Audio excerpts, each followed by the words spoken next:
Hello students, previous video में हम लोग पढ़ रहे थे about the transition elements and उनकी एटॉमिक प्रॉपर्टीज़, फिजिकल प्रॉपर्टीज जैसे मेटालिक कैरेक्टर हो गया, आयोनाइजेशन एंथैल्पी के बारे में आप लोगों ने पढ़ा। Ionisation enthalpy and stability of the compounds, इनके बीच में क्या रिलेशन निकल के आता है, इसके बारे में भी हम लोगों ने पढ़ के रखा है। गाइस, प्रीवियस वीडियो में हम लोगों ने एक काफ़ी इंपॉर्टेंट टॉपिक भी डिस्कस करके रखा है, that is about the oxidation states. And ये जो ऑक्सीडेशन स्टेट्स है ट्रांजिशन एलिमेंट्स की, यही रिस्पॉन्सिबल होती है इनकी बहुत सारी केमिकल प्रॉपर्टीज़ के लिए। इनफैक्ट बहुत सारे क्वेश्चन का आंसर आप लोगों को ऐसे ही मिलेगा कि transition element shows variable valency. Variable valency मतलब क्या? ट्रांजिशन एलिमेंट्स जो होते हैं वो एक से ज़्यादा ऑक्सीडेशन स्टेट दिखाते हैं, जिनके कारण हम लोग कई सारे टाइप के रिएक्शंस में इनका इस्तेमाल कर सकते हैं। जैसे कि transition elements act as a catalyst, कई सारे रिएक्शन में ये कैटालिस्ट का काम करते हैं। तो कैटालिसिस के टाइप होते हैं, कौन से टाइप के कैटालिसिस में हम लोग कौन से टाइप का कैटालिस यूज़ कर सकते हैं। तो ट्रांजिशन एलिमेंट्स के मेटल हमें दोनों टाइप के कैटालिसिस में हेल्प करते हैं। कैसे करते हैं ये हम लोग आज पढ़ेंगे, लेकिन आज के वीडियो में सबसे पहला टॉपिक हम लोग जो स्टार्ट करने वाले हैं वो है इनका एटॉमिक साइज, या फिर यू कैन से एटॉमिक रेडाई। जैसे स्टेट बोर्ड के हिसाब से अगर बात करते हैं तो आपको ऐसे 2 मार्क का क्वेश्चन पूछा जा सकता है कि explain the trend in the atomic size for first row element, या फिर ट्रांजिशन एलिमेंट्स, या 3D सीरीज़ के बारे में कहा जा सकता है, या फर्स्ट ट्रांजिशन सीरीज़ के बारे में कहा जा सकता है। तो गाइस, फर्स्ट ट्रांजिशन सीरीज़ तो यू नो दैट कि स्कैंडियम से स्टार्ट होती है एंड जिंक पे क्या होती है, ख़त्म होती है। गाइस, एटॉमिक साइज़ की अगर हम लोग बात करें तो हम लोगों ने क्या ट्रेंड पढ़ के रखा है, पहले उससे डिस्कस करते हैं।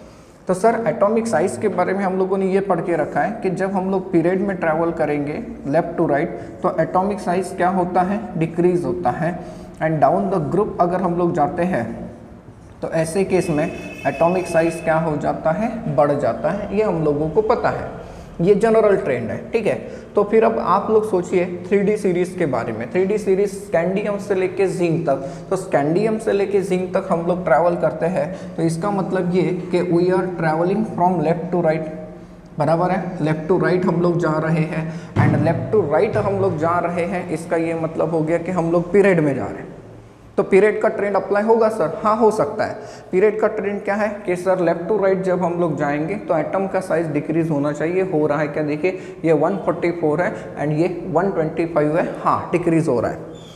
अब जैसे जैसे एटॉमिक नंबर बढ़ता है, स्कैंडियम से लेके जिंक 21 से लेके 30 तक कंटिन्यूस एक एलिमेंट पे एटॉमिक नंबर बढ़ता है। हाँ, जैसे जैसे एटॉमिक नंबर बढ़ेगा वैसे वैसे एटॉमिक साइज क्या होना चाहिए, डिक्रीज होना चाहिए। ये ट्रेंड का रूल है। तो आप लोग जरा देख सकते हैं कि स्कैंडियम से लेके टिटेनियम, टिटेनियम से लेके वैनाडियम एंड वैनाडियम से लेके क्रोमियम, साइज बराबर डिक्रीज हो रहा है, एकदम डिक्रीज हो रहा है। लेकिन उसके बाद अगर हम लोग मैग्नीज से लेके कॉपर तक की बात करते हैं तो इट ऑलमोस्ट रिमेन्स कांस्टेंट, ये ऑलमोस्ट कांस्टेंट है। एंड देन आफ्टर, इसके बाद ये साइज फिर से क्या हो गया, इंक्रीज हो गया। मतलब नॉर्मली हम लोगों ने ये कह दिया था कि स्कैंडियम से लेके जिंक तक जब जाएंगे तो एटम का साइज डिक्रीज होना चाहिए। हाँ, हो रहा है, but the decrease is not regular. बराबर ना? डिक्रीज रेगुलर है क्या? नहीं है। ऐसा क्या रीज़न हुआ कि पहले में डिक्रीज हुआ, फिर कांस्टेंट रहा एंड आखिरी में बढ़ा? सोचिए, अब केमिकल पीरियोडिसिटी का कंसेप्ट यहाँ पे लागू होता है। गाइस, जब आप लोग यहाँ पीरियड में ट्रैवल करेंगे, स्कैंडियम से लेके क्रोमियम तक जब हम लोग जाएंगे तो एटॉमिक नंबर देखिए 21 से लेके 24 तक बढ़ेगा। हाँ, बढ़ेगा। उससे क्या होगा सर? जब एटॉमिक नंबर एक एक से बढ़ेगा तो न्यूक्लियर चार्ज क्या होता जाएगा गाइस? बढ़ जाएगा। अब न्यूक्लियर चार्ज अगर बढ़ता है तो एटम का साइज डिक्रीज होता है। हाँ, चलो ठीक है सर, यहाँ तक माने तो स्कैंडियम से लेके क्रोमियम तक बिल्कुल सही है। क्या आगे न्यूक्लियर चार्ज नहीं बढ़ा? आगे भी तो न्यूक्लियर चार्ज बढ़ा भैया, लेकिन फिर भी यहाँ पे साइज ऐसे कांस्टेंट क्यों रहा होगा? सोचने वाली बात है। हाँ, तो इसके पीछे रीज़न है शील्डिंग इफेक्ट। देखिए, शील्डिंग इफेक्ट, अगर हम लोग 3D सीरीज़ के बारे में सोचते हैं तो वी नो दैट कि इनके बाहर वाले शेल में कौन है, 4s, एंड n-1d कौन सा है, 3d। तो यहाँ पे जो इलेक्ट्रॉन है, ये इलेक्ट्रॉन्स इन इलेक्ट्रॉन्स के कारण क्या हो जाएंगे, शील्ड होते जाएंगे। देखिए 4s भरा होगा एंड इलेक्ट्रॉन 3d में जाएगा, 3d में एक इलेक्ट्रॉन जाएगा, न्यूक्लियस में एक प्रोटॉन बढ़ जाएगा। तो ऐसे केस में इनिशियल क्या हो रहा है, अप टू द क्रोमियम, मतलब up to the middle of the series, यहाँ पे भी इलेक्ट्रॉन बढ़ रहा है, हाँ ठीक है, यहाँ पर न्यूक्लियर चार्ज बढ़ रहा है, हाँ, और ये न्यूक्लियर चार्ज क्या कर रहा है, इसे बराबर अपने तरफ अट्रैक्ट कर रहा है। But in the middle of the series, अगर हम लोग मिडल ऑफ सीरीज में जाते हैं तो ये जो इंटरमोलिकुलर फोर्स ऑफ अट्रैक्शन है ये थोड़ा सा वीक पड़ जाता है, ये थोड़ा सा वीक पड़ जाता है, या यू कैन से ये कांस्टेंट हो जाता है। क्यों? क्योंकि अब धीरे धीरे शील्डिंग इफेक्ट भी लागू होता है। जैसे ही हम लोग यहाँ से थोड़ा आगे बढ़ते हैं, मतलब क्रोमियम से लेके आगे बढ़ना चाहते हैं, तो यहाँ जैसे ही इलेक्ट्रॉन एंटर करेगा, यहाँ पे प्रोटॉन भी एंटर करेगा, न्यूक्लियर चार्ज तो बढ़ेगा, हाँ, लेकिन न्यूक्लियर चार्ज बढ़ने के साथ साथ यहाँ पे शील्डिंग इफेक्ट थोड़ा सा बढ़ेगा। तो increase in the nuclear charge, increase in the shielding effect and increase in the force of attraction, ये तीनों जो चीज़ें हैं, ये तीनों चीज़ें एक दूसरे को बैलेंस करती है, ये तीनों चीज़ें एक दूसरे को बैलेंस करती है। एज अ रिजल्ट यहाँ से लेके मैग्नीज से लेके कॉपर तक साइज हमें ऑलमोस्ट क्या मिल जाता है, कांस्टेंट मिल जाता है। लेकिन सर फिर आखिरी में एकदम से क्यों बढ़ा, क्यों बढ़ा होगा, सोचिए। क्योंकि जिंक की बात अगर आप करते हो तो जिंक का एटॉमिक नंबर 30 है एंड इसका कॉन्फ़िगरेशन क्या है, 3d10 4s2। जब ये पूरी तरीके से भर जाएगा तो इसका शील्डिंग इफेक्ट बहुत ज़्यादा हो जाएगा, एंड शील्डिंग इफेक्ट जब बहुत ज़्यादा होगा तो nucleus in outermost shell के ऊपर उतना फोर्स ऑफ अट्रैक्शन अप्लाई नहीं कर पाएगा जितना इन केस में हुआ। एज अ रिजल्ट साइज क्या हो गया, एक्सपांड हो गया।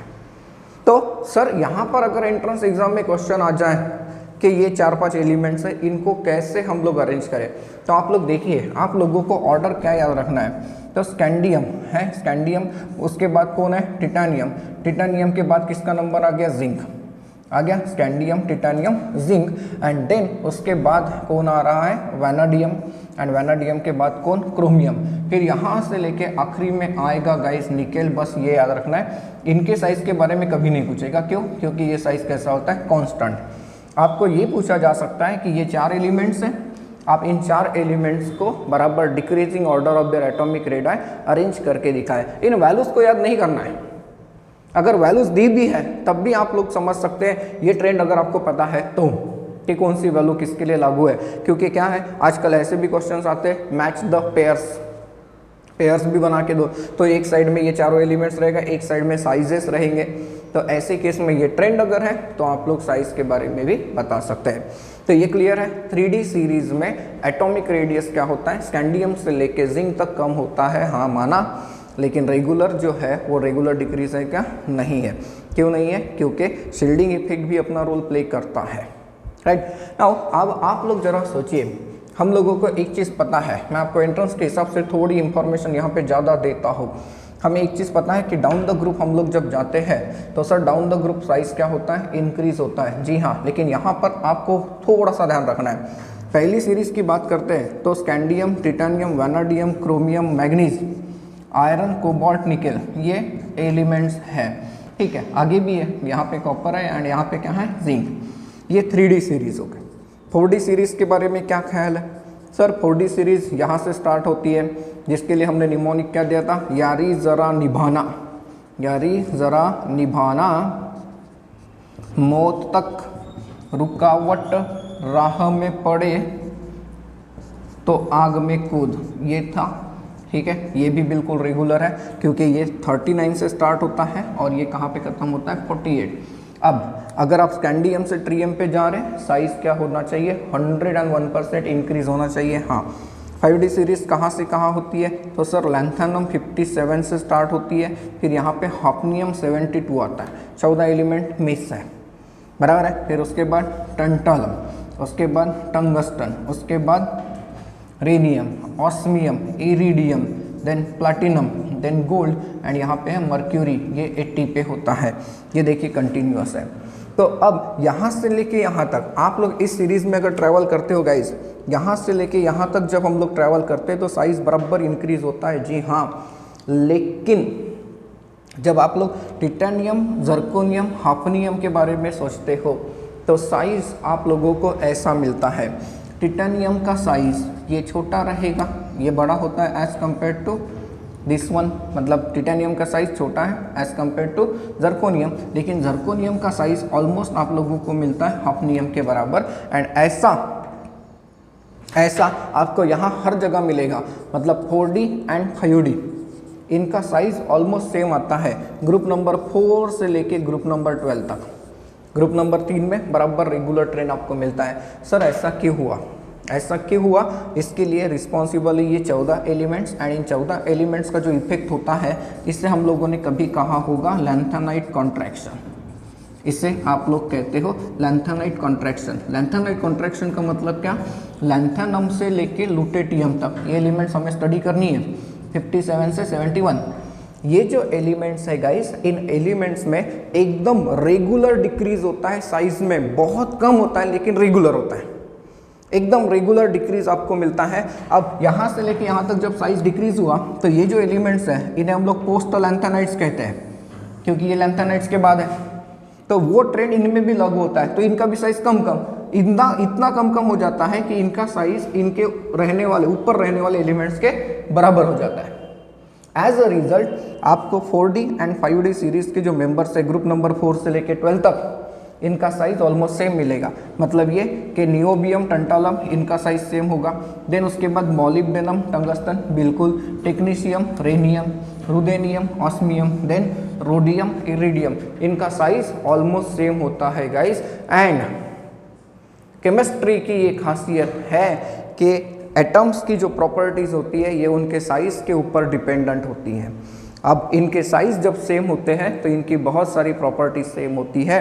एंड ये जो पेयर ऑफ एलिमेंट्स है, ये पेयर ऑफ एलिमेंट्स हो गए जिनकी केमिकल प्रॉपर्टी क्या आ रही है? सेम आ रही है। ऐसे पेयर ऑफ एलिमेंट को हम लोग कहते हैं केमिकल ट्विन्स। क्या कहते हैं? केमिकल ट्विन्स, याद रखेंगे। तो केमिकल ट्विन्स किसके कारण प्रोड्यूस होगा? तो लैंथेनाइट कॉन्ट्रैक्शन के कारण पीरियोडिक टेबल में केमिकल ट्विन्स प्रोड्यूस होते हैं। एंड कौन से एलिमेंट्स हैं 4D 5D के? कौन से ग्रुप से? ग्रुप नंबर 4 से लेके ग्रुप नंबर 12 तक। पहले ग्रुप नंबर 3 में, ये पहला ग्रुप है ट्रांजिशन सीरीज का, यहाँ पे आपको रेगुलर ट्रेंड मिलता है। तो ये क्लियर एटॉमिक साइज के बारे में इतना पूरा। अब चलते हैं आयोनिक रेडाई की तरफ। आयोनिक रेडाई मतलब आयन का रेडाई। गाइस आयन का रेडाई हम लोगों को पता है, हमने केमिकल पीरियोडिसिटी में पढ़ा था। अब आयन के रेडाई के बारे में ये कहा जाता है कि जो आयोनिक रेडाई है, आयोनिक रेडाई, इसमें हमें ट्रेंड्स क्या मिलते हैं? तो आयोनिक रेडाई डिक्रीजेस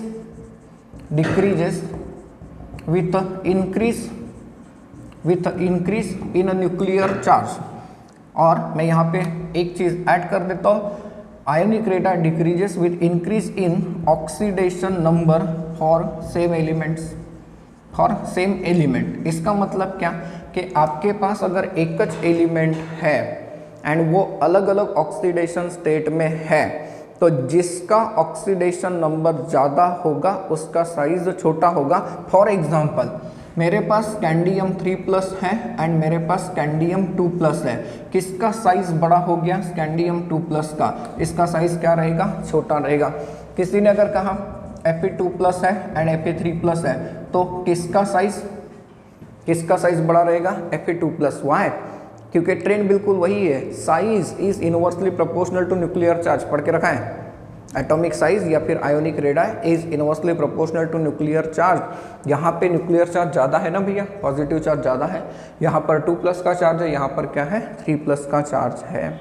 क्लियर हो रहा है?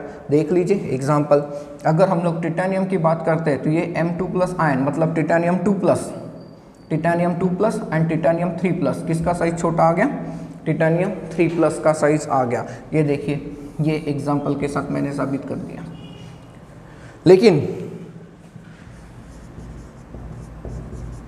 Ionic radii of same valent ions का मतलब क्या? जिनकी वैलेंसी क्या है? सेम, मतलब सेम ऑक्सीडेशन स्टेट है। Decreases with increase in nuclear charge, मतलब याद रखेंगे सिंपल वर्ड में एटॉमिक नंबर। जैसे जैसे एटॉमिक नंबर बढ़ता है वैसे वैसे आप लोगों को साइज कम कम होते हुए दिखता है। देखिए अगर आप लोग इसे देखते हैं वैनाडियम, तो ये देखिए सबको हम लोग कंपेयर करते हैं M2+ में, मतलब सबका ऑक्सीडेशन स्टेट 2+।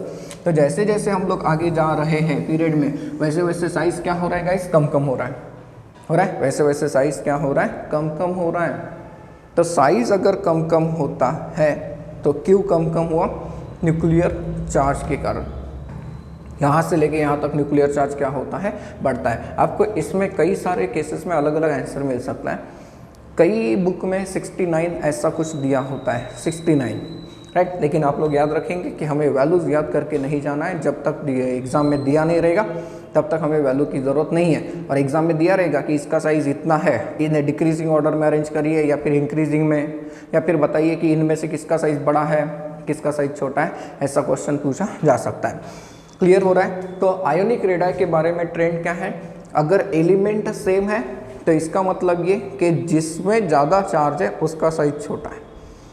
ऑक्सीडेशन स्टेट मतलब चार्ज अगर सेम है, न्यूक्लियर चार्ज नहीं कह सकते, पॉजिटिव चार्ज अगर सेम है, तो ऐसे केस में जिसका एटॉमिक नंबर बड़ा है वो पीरियड में होना चाहिए, जिसका एटॉमिक नंबर बड़ा है, तो ऐसे केस में आप लोगों को किसका साइज छोटा मिलेगा, जिसका एटॉमिक नंबर बड़ा है। नाउ गाइस, जब हम लोगों ने प्रीवियस वीडियो पढ़ा था तो ऑक्सीडेशन स्टेट के बारे में पढ़ा था। ऑक्सीडेशन स्टेट में एक चीज़ बताना मैं आप लोगों को भूल गया कि कभी अगर ऐसा क्वेश्चन आ गया कि highest oxidation state shown by any transition element, highest, देखिए highest oxidation state shown by any transition elements, तो उसके आंसर आप लोगों को याद रखने हैं osmium and ruthenium. Osmium and ruthenium guys, ये रुदेनियम को अगर आप देखते हैं तो ये 4D सीरीज का मेंबर है, एंड ऑस्मियम की बात करते हैं तो ये 5D सीरीज का मेंबर है। इन दोनों का +8 ऑक्सीडेशन स्टेट भी हो सकता है, जैसे OSO4 ऑस्मियम टेट्रोक्साइड, बहुत ही स्ट्रॉन्गर ऑक्सीडाइजिंग एजेंट। देखिए इसमें ऑस्मियम के ऊपर कौन सा चार्ज आएगा, +8, एंड रुदेनियम RuO4 अगर ऐसा कंपाउंड बनाता है तो इसके ऊपर भी चार्ज कौन सा आएगा, +8 आएगा। तो highest oxidation state shown by any transition element is +8। लेकिन अगर ऐसा पूछा उसने कि highest oxidation state shown bye element of 3D series, तो कंफ्यूज नहीं होना। तो सबसे ज़्यादा ऑक्सीडेशन स्टेट कौन देता है, मैग्नीज, कौन सी, +7। फिर अगर 4D के लिए पूछा तो ऐसे किस में कौन आ जाएगा, दैट इज रुदेनियम आ जाएगा, एंड 5D के लिए कौन आ जाएगा, ऑस्मियम आ जाएगा। तो atomic radius and ionic radius के बारे में आप लोगों को बहुत सारी इंफॉर्मेशन मैंने यहाँ पर दे दी है। गाइस, अब चलते हैं नेक्स्ट प्रॉपर्टी की तरफ, that is about the colour. हमें स्टेट बोर्ड में भी एक ऐसा क्वेश्चन पूछा जा सकता है कि ट्रांजिशन एलिमेंट्स और उनके जो कंपाउंड्स हैं, दीज आर रिमार्केबली कलर्ड, मतलब कलर्ड कंपाउंड बनाना इनकी नॉर्मल टेंडेंसी है। एंड एंट्रेंस में भी कई बार ऐसा क्वेश्चन आता है कि जैसा दे देगा कि 2-3 कंपाउंड्स है, पूछेगा इनमें से कौन सा कलर्ड है या फिर कौन सा कलरलेस है, ऐसा भी होता है। तो जो ट्रांजिशन एलिमेंट्स है, transition element compounds, transition element compounds, for example complexes भी होते हैं। Compounds are generally colored due to the presence of unpaired electrons in n-1 d orbital, देखिए एकदम सिंपल स्टेटमेंट मैंने आप लोगों को दे दिया कि जो ट्रांजिशन एलिमेंट्स है जिनमें n-1 d ऑर्बिटल में अनपेयर्ड इलेक्ट्रॉन मिलता है, ये कैसे होते हैं गाइस, कलर्ड होते हैं, ठीक है। लेकिन अब सवाल ये आता है कि ये कलर्ड क्यों होते हैं। तो इनमें जो कलर होता है ये होता है डी ट्रांजिशन के कारण, डी ट्रांजिशन के कारण आपको कलर मिलता है। ये डी ट्रांजिशन क्या है ये भी हम लोग समझेंगे। लेकिन ज़रा सोचिए कि कोई भी सब्सटेंस है, जैसे ये अगर कोई सब्सटेंस है तो ये हमें कलर्ड कब मिलेगा, कलर्ड ब्लैक, वाइट या फिर कोई ना कोई कलर।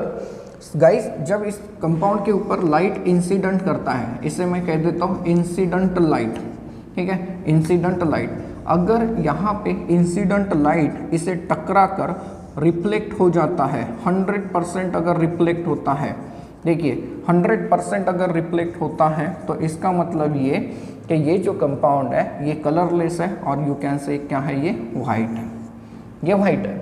इफ अगर इंसिडेंट लाइट पूरी तरीके से एब्जॉर्ब होता है, 100% एब्जॉर्ब होता है, तो ऐसे केस में ये जो सब्सटेंस रहता है ये ब्लैक हो जाता है। किस रूप में आ जाता है, ये ब्लैक। बट इफ अगर इंसिडेंट लाइट में से कुछ लाइट एब्जॉर्ब होता है एंड बचा हुआ लाइट ट्रांसमिट होता है, ये देखिए ट्रांसमिट होता है, तो ऐसे केस में ये जो सब्सटेंस आपके सामने आता है ये कोई ना कोई कलर्ड में आ जाएगा। कैसे कोई ना कोई कलर्ड में आ जाएगा, तो जब लाइट गिरेगा, तो लाइट जब गिरेगा तो उसमें 7 वेवलेंथ होते हैं विबग्योर, बराबर है। ये सातों के सातों वेवलेंथ में से कुछ वेवलेंथ एब्जॉर्ब होगी एंड कोई एक वेवलेंथ रिफ्लेक्ट बैक हो जाएगी एंड जो रिफ्लेक्ट बैक है वही हमें कंपाउंड का कलर मिलता है। मतलब क्या, मतलब ये कि सपोज करिए कि आपके पास कोई ये सब्सटेंस है एंड इसने ब्लू लाइट को एब्जॉर्ब कर लिया, इसने ब्लू को क्या कर लिया, एब्जॉर्ब कर लिया गाइस।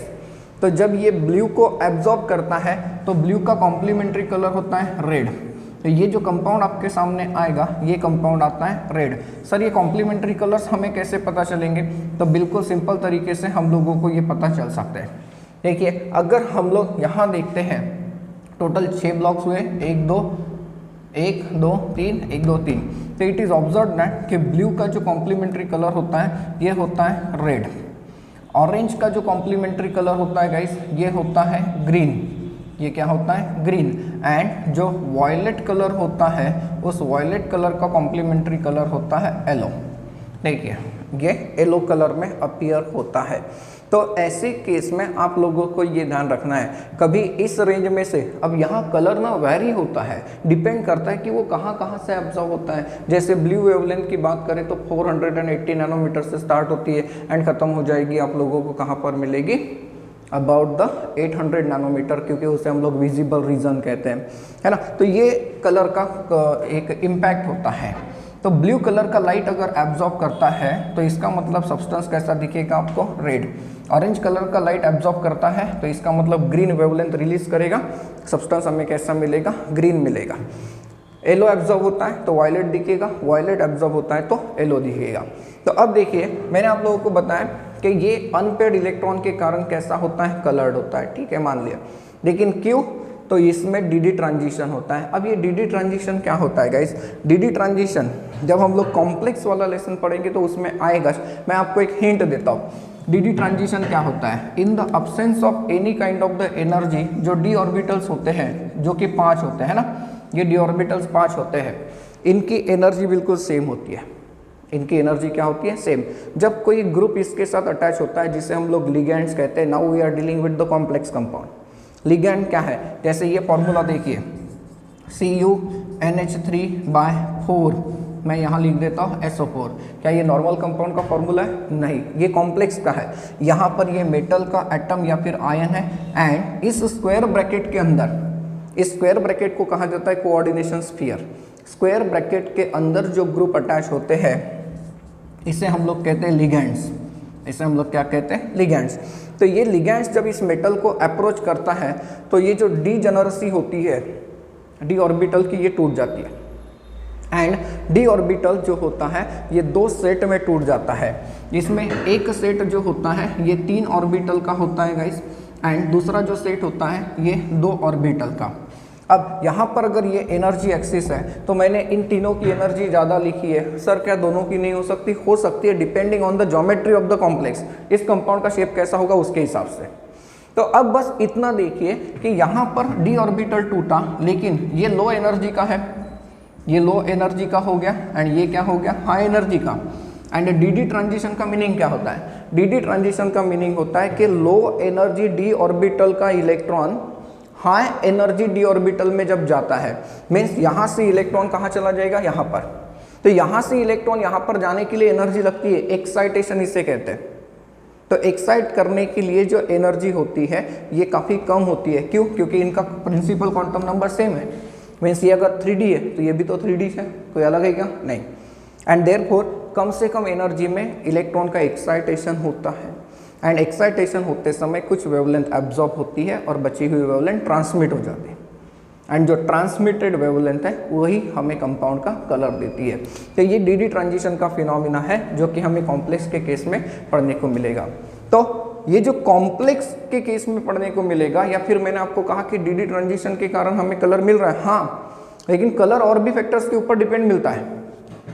एक जो फैक्टर मैंने आप लोगों को दिया वो डी डी ट्रांजिशन के कारण मिला, हाँ ठीक है, लेकिन कलर जो है ये किसके ऊपर डिपेंड करता है? तो पहला तो presence of unpaired electron, presence of unpaired electron, जी हाँ। दूसरा डी डी ट्रांजिशन होगा तो डी डी ट्रांजिशन होगा तो कलर मिलेगा। तीसरा, अब तीसरा फैक्टर अगर हम लोग देखें तो तीसरा फैक्टर होता है geometry of the complex, geometry of complex, complex की ज्योमेट्री क्या है उसके हिसाब से। चौथा नेचर ऑफ लिगैंड, चौथा नेचर ऑफ लिगैंड मतलब कौन सा ग्रुप अटैच है उसके हिसाब से भी आपको कलर मिलता है। अब ये कैसे पॉसिबल है? चलो एक एग्जांपल मैं आपको देता हूँ गाइस। जब हम लोग कोबाल्ट क्लोराइड,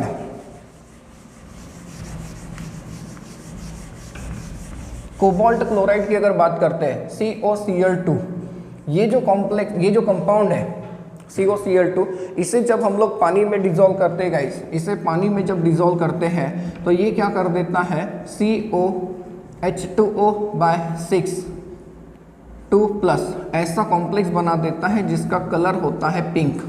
इसका कलर कैसा होता है? पिंक कलर होता है गाइस। अब इसकी ज्योमेट्री जो होती है ये ऑक्टाहेड्रल होती है, क्योंकि यहाँ पर ये 6 लिगैंड के साथ जुड़ा है, ये ऑक्टाहेड्रल है।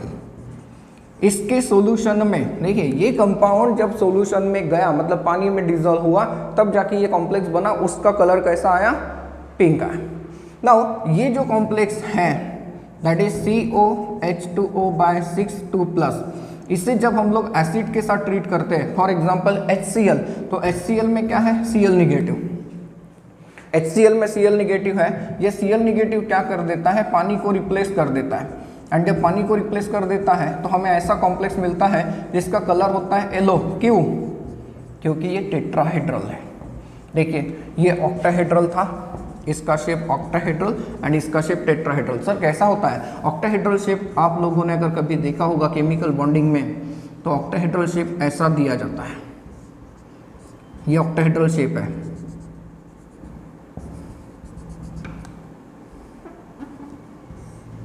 इस तरीके से ऑक्टाहेड्रल होता है। यहाँ पर कौन प्रेजेंट रहेगा? वाटर मॉलिक्यूल रहेगा। एंड टेट्राहेड्रल, टेट्राहेड्रल बिल्कुल सिंपल होता है, ये देखिए टेट्राहेड्रल शेप। यहाँ चारों जगह पर कौन रहेगा? क्लोरीन प्रेजेंट रहेगा। तो इसीलिए मैंने आपको बताया कि कलर जो होता है ये इन फैक्टर्स के ऊपर डिपेंड करता है। अब क्वेश्चन कैसे आएगा? जैसे मान लीजिए कि आपके पास कैंडियम 3+ है, आपके पास टिटेनियम 3+ है, आपके पास Cu+1 है, आपके पास Zn2+ है। बताइए इनमें से कौन सा कलर्ड होगा? बताइए इनमें से कौन सा कलर्ड होगा? तो कलर्ड किसके ऊपर डिपेंड करता है? सबसे पहला एंड इंपॉर्टेंट फैक्टर ये, अनपेयर्ड इलेक्ट्रॉन होगा तो कलर मिलेगा, नहीं तो नहीं। जैसे स्कैंडियम 3+ को देखिए, सर स्कैंडियम का एटॉमिक नंबर 21 होता है, कॉन्फ़िगरेशन क्या? तो 4s2 3d1 होता है। जब ये 3d स्टेट में आएगा, 3 पॉजिटिव स्टेट में आएगा, तो कॉन्फ़िगरेशन क्या हो जाएगा? 3d0। अनपेयर्ड इलेक्ट्रॉन है क्या? नहीं। तो अनपेयर्ड इलेक्ट्रॉन अगर नहीं है तो ये कैसा रहेगा? कलरलेस रहेगा। टिटेनियम 3+ में सर, टिटेनियम का atomic number 22, configuration sir 4s2 3d4 होता है ना, 3d2 होता है। ये देखिए जब ये टिटेनियम 3+ में आ जाएगा तो यहाँ से 2 और यहाँ से 1, क्या कॉन्फ़िगरेशन बचेगा? 3d1। अनपेयर्ड इलेक्ट्रॉन है भैया, ये कलर्ड है। ये कंपाउंड कैसा बनाएगा? कलर्ड बनाएगा। Cu+1, जब Cu+1 स्टेट में आता है तो 3d10 कॉन्फ़िगरेशन होता है, ये कैसा रहेगा? कलरलेस। एंड एक चीज़ याद रखिए, जिंक 2+ के कंपाउंड्स, जिंक 2+ के कंपाउंड्स हमेशा ऐसे होते हैं, कलरलेस, चाहे कोई भी हो, कोई भी हो। क्यों? क्योंकि सर जिंक जब 2+ स्टेट में आता है तो कॉन्फ़िगरेशन होता है 3d10, 10 इलेक्ट्रॉन है, तो 10 इलेक्ट्रॉन कैसे रह सकते हैं? सिर्फ और सिर्फ पेयर्ड रह सकते हैं। क्लियर हो रहा है? तो आप लोगों को अगर एकच कंपाउंड भी एकच एलिमेंट के कंपाउंड देता है, जैसे कहेगा कि स्कैंडियम O है, या ये देखिए SCl2 है एंड SCl3 है, इनमें से कौन सा कलर्ड होगा और कौन सा कलरलेस होगा? तो ये कलर्ड होगा, ये कलरलेस होगा। स्कैंडियम 3+ में कैसा कंपाउंड रहता है? कलरलेस। कौन सा कलर होगा ये हम लोग इजीली प्रेडिक्ट नहीं कर सकते, उसके लिए हमें ये पता होना चाहिए कि कौन सी वेवलेंथ को वो एब्जॉर्ब कर रहा है। हाँ, अगर ये कहता है कि वेवलेंथ को इस वेवलेंथ को एब्जॉर्ब करता है, हम लोगों ने एटॉमिक स्ट्रक्चर में पढ़ा होगा शुरुआत में कि ये विबग्योर है, ये स्पेक्ट्रम है, उसकी ये वेवलेंथ है, इस कलर की वेवलेंथ है। तो ये अगर दिया है, जैसे अगर आप लोगों को ब्लू की वेवलेंथ नियर अबाउट 400 के आसपास है, तो उसका कॉम्प्लीमेंट्री रेड का जो कलर होगा, मतलब 400 के आसपास वेवलेंथ एब्जॉर्ब हो रही है, तो कलर कौन सा? तो हमें पता है कि 400 के आसपास ब्लू होता है, तो 400 के आसपास ब्लू होता है, तो ब्लू का कॉम्प्लीमेंट्री रेड होना चाहिए। तो ऑप्शन में क्या आ जाएगा? रेड आना चाहिए। तो इस तरीके से कलर के ऊपर भी क्वेश्चन पूछे जा सकते हैं। एंड गाइस, ट्रांजिशन एलिमेंट्स और उनके कंपाउंड्स ये अच्छे खासे कलर्ड होते हैं। क्यों होते हैं? तो due to presence of unpaired electron, D transition, geometry of the complex and the nature of the ligand. Next property की तरफ चलते हैं, that is catalytic properties. Catalytic properties guys, transition elements या फिर उनके कंपाउंड्स ये बहुत सारे रिएक्शन में कैटालिस्ट का काम करते हैं। इनफैक्ट अगर हम लोग कैटालिसिस की बात करते हैं तो कैटालिसिस का मतलब होता क्या है? सबसे पहले ये समझिए कैटालिस्ट का मतलब क्या होता है। कैटालिस्ट का मतलब होता है ऐसा chemical substance which increases the rate of chemical reaction. ये रेट ऑफ केमिकल रिएक्शन को कैसे बढ़ाता है? तो by decreasing the energy of activation. इतना याद रखेंगे, कैटालिस्ट रेट ऑफ रिएक्शन को बढ़ाता है, हाँ, लेकिन कैसे? तो एक्टिवेशन एनर्जी को घटाकर। ठीक है। नाउ कैटालिसिस की अगर हम लोग बात करते हैं तो जो कैटालिसिस होता है इसे हम लोग दो कैटेगरी में क्लासीफाई भी करते हैं।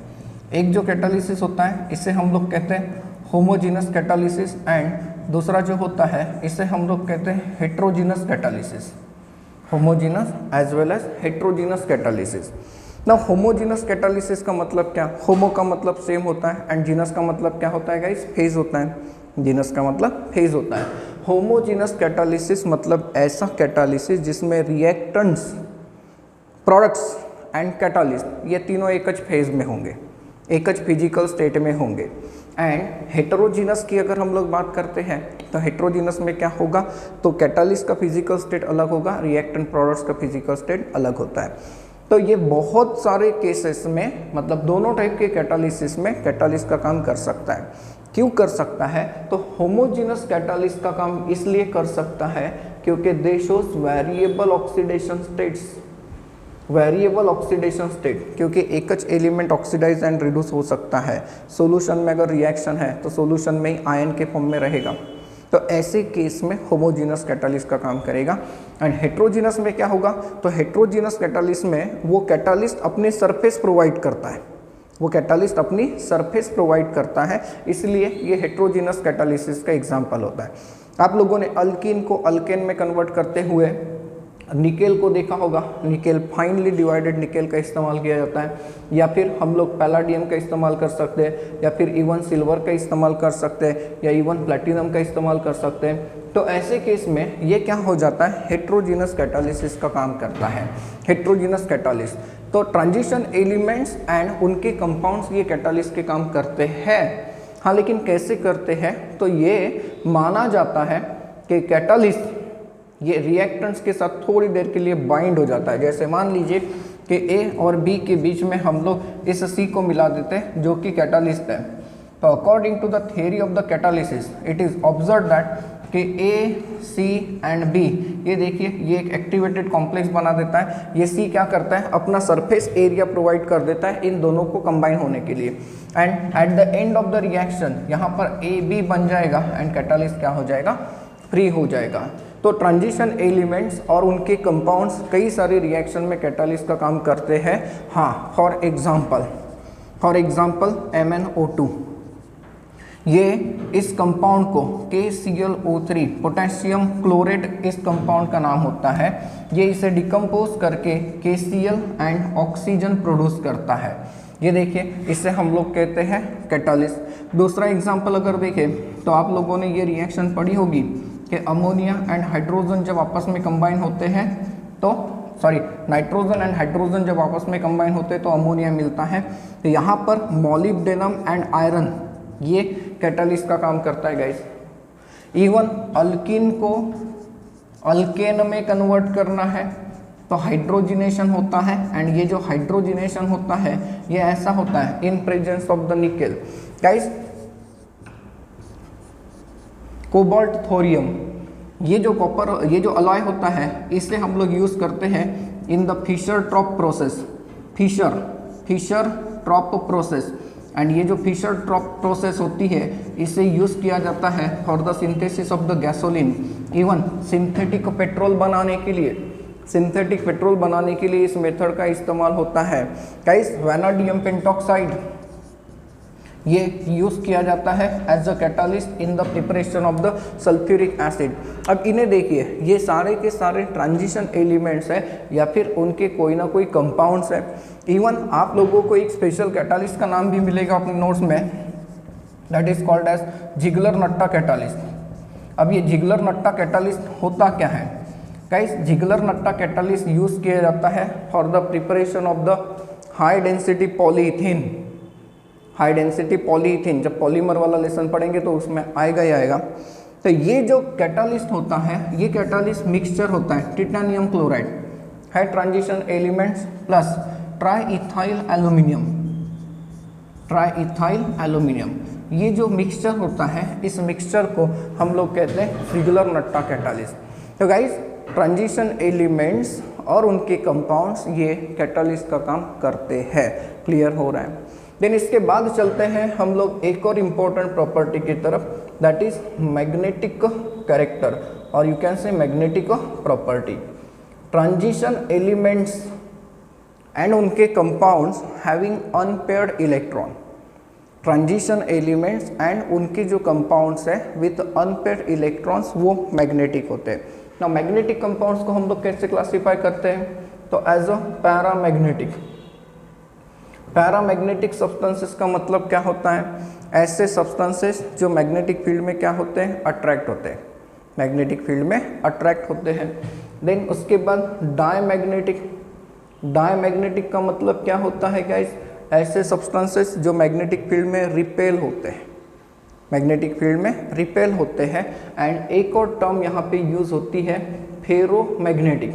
इसे हम लोग कहते हैं फेरोमैग्नेटिक कंपाउंड्स का मतलब होता है ऐसे कंपाउंड्स जिन्हें मैग्नेटिक फील्ड में से हटा दिया जाए तब भी उनके अंदर मैग्नेटिज्म डेवलप्ड रहता है, उसे हम लोग कहते हैं फेरोमैग्नेटिक। एंड इसमें मेनली आता है फेकोनी ग्रुप, आयरन कोबाल्ट निकेल इनके कंपाउंड। इसके अलावा CrO2 क्रोमियम के कुछ कंपाउंड्स जहाँ पे अनपेयर्ड इलेक्ट्रॉन्स का नंबर बहुत ज़्यादा होता है। तो अब मैग्नेटिज्म या मैग्नेटिक प्रॉपर्टी ये हमें क्यों मिलती है? Due to presence of unpaired electron, due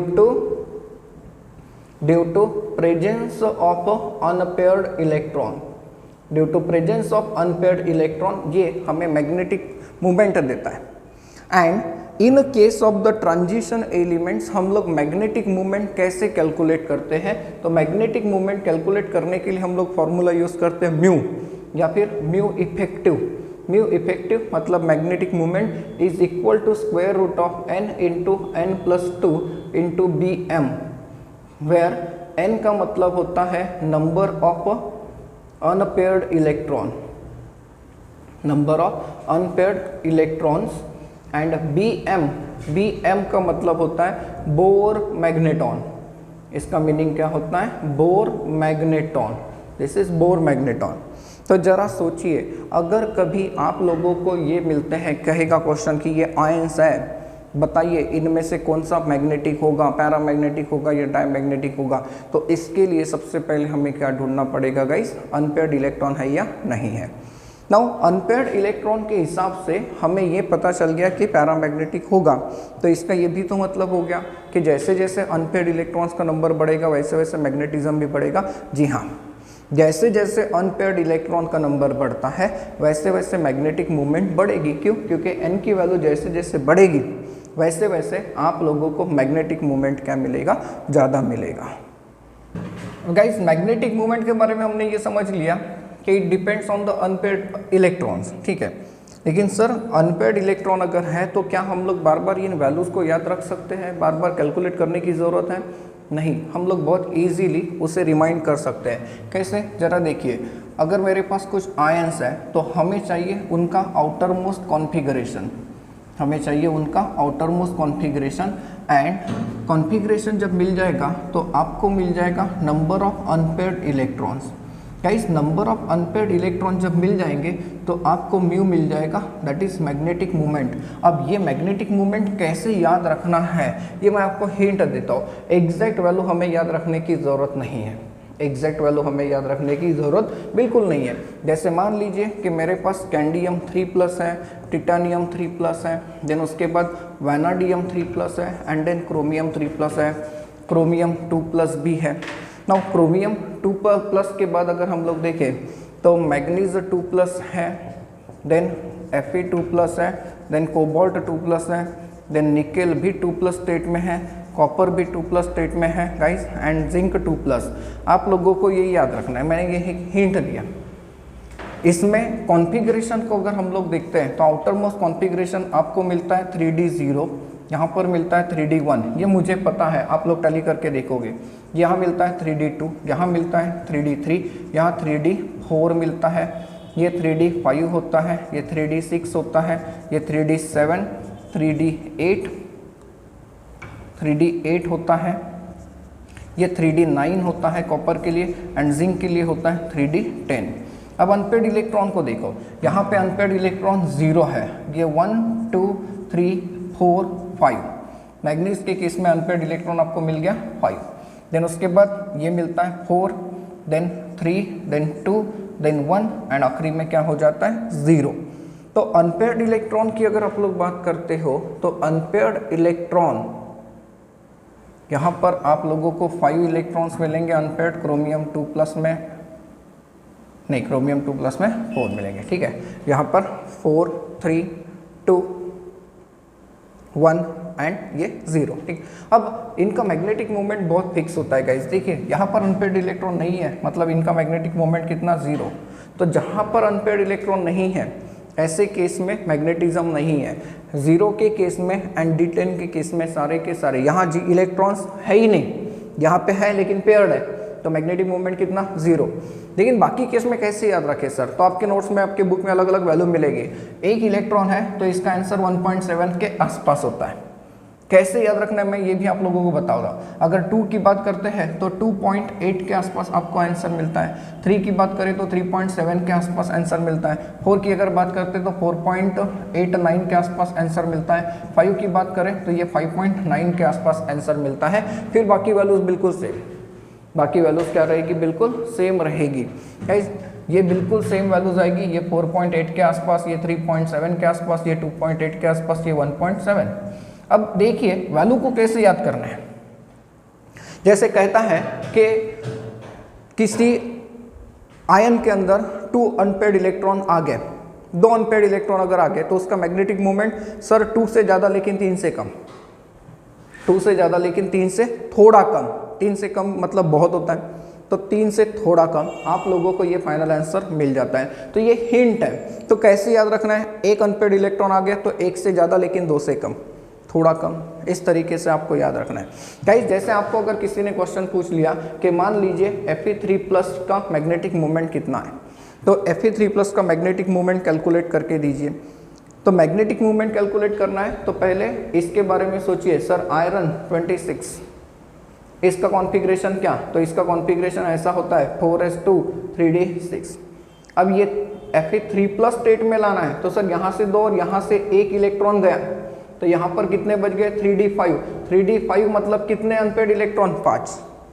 तो मैग्नेटिक मोमेंट कितना सर, इसका मैग्नेटिक मोमेंट जो कैलकुलेट करने के लिए हमारे पास फॉर्मूला है वो ये है, that is square root of n into N plus two into B M, Bohr magneton में हम लोग इसे देते हैं। तो सर ये है 5 into 5 plus two B M, ये आप लोगों को कितना मिलेगा 5.9 bm के आसपास मिलेगा, राइट। कहेगा कि किसी एलिमेंट का ये एटॉमिक नंबर है, उसका डाइवैलेंट आयन लो और उसका मैग्नेटिक मोमेंट बना के दिखाओ। डाइवैलेंट आयन मतलब उसके ऊपर कितना पॉजिटिव चार्ज, 2+।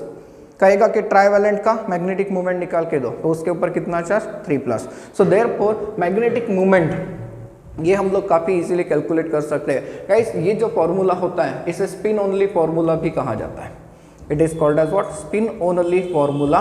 एंड ये जो फॉर्मूला है ये फॉर्मूला डी ब्लॉक के केस में वैलिड होता है, एफ ब्लॉक के केस में नहीं, क्योंकि एफ ऑर्बिटल का शेप कुछ अलग होता है। एंड देयरफॉर वहाँ पर लैंथेनॉइड्स एंड एक्टिनॉइड्स जब हम लोग पढ़ेंगे, ए ब्लॉक एलिमेंट्स पढ़ेंगे, तो वहाँ पर मैग्नेटिक मोमेंट कैलकुलेट करने के लिए अलग टाइप का फॉर्मूला हम लोगों को यूज़ करना होता है। तो ये क्लियर है याद तक?